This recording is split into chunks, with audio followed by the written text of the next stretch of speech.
Have you ever wondered what lies beneath the bustling streets of the city of love, Paris? An unexpected enigma hides in the depths of the city's foundations, a stark contrast to the romantic ambiance that Paris is renowned for. It's the Paris Catacombs, a place where the living meet the dead, where history whispers in the silence of endless corridors lined with skulls and bones. This subterranean ossuary, holding the remains of over 6 million individuals, presents a chilling counterpoint to the city's vibrant surface. The Paris Catacombs, a labyrinth of death beneath the city of light, beckons us to explore its dark origins. Picture Paris in the late 18th century, a city grappling with overflowing cemeteries and recurrent sinkholes. The city was in the throes of a crisis of its own making. Paris had allowed its cemeteries to overfill, and with the constant mining activities, the city's underbelly was weakened, leading to sinkholes that threatened the stability of the city's infrastructure. In response to these threats, a solution was conceived, one that would forever change the city's landscape. The city's officials decided to repurpose the abandoned mines beneath Paris into a massive ossuary. This decision was as practical as it was morbid. The bones from the overflowing cemeteries could be transferred to these spaces, solving the overcrowding issue while stabilizing the ground beneath the city. The process of transferring the remains was a logistical feat in itself.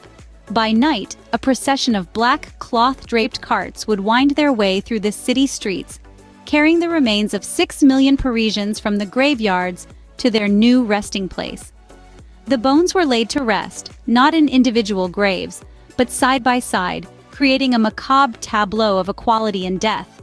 And so the catacombs were born, a labyrinth of tunnels and chambers, filled to the brim with the skeletal remains of generations past.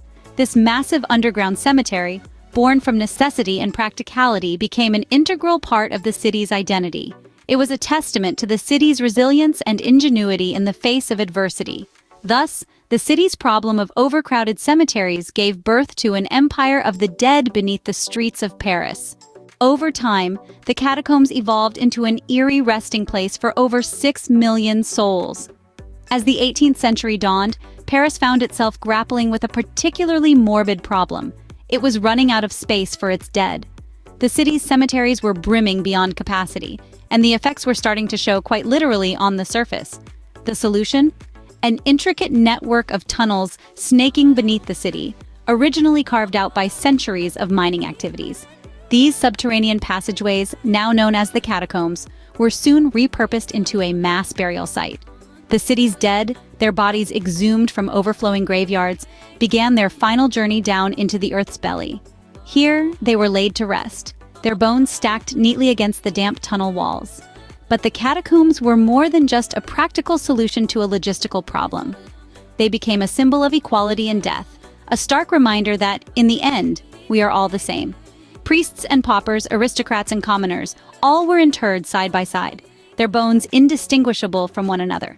In the catacombs, social hierarchies crumbled, and death in its most raw and unadorned form became the great equalizer. Here, beneath the bustling city streets, a unique empire was born. An empire not of the living, but of the dead. And so the catacombs earned their nickname, the Empire of the Dead. In the silent corridors of the catacombs, death became the great equalizer. And in the 19th century, the catacombs began to emerge from their gloom, attracting the curious and the brave. As the city of Paris blossomed above, a growing interest in the city's subterranean secrets started to take root. The catacombs, once a place of darkness and death, began to be seen in a new light. The labyrinth of skeletal remains became a destination for those seeking an encounter with the city's past, a journey into the depths of mortality.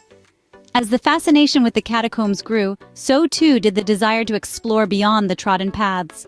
Many ventured into the maze-like tunnels, searching for hidden corners and undiscovered chambers, their footprints echoing through the silent corridors of the dead.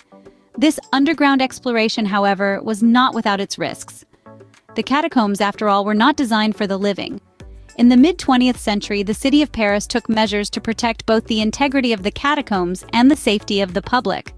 Unauthorized access to the catacombs was prohibited, casting a veil of mystery over the unseen portions of the Empire of the Dead. This prohibition added a new layer of intrigue to the catacombs, fueling the imaginations of those who dared to wonder what secrets lay hidden beneath the City of Light. Today, the catacombs stand as a haunting reminder of the city's past, a stark contrast to the vibrant life above ground. They serve as a monument to the interplay of life and death, a testament to the human journey from darkness to light.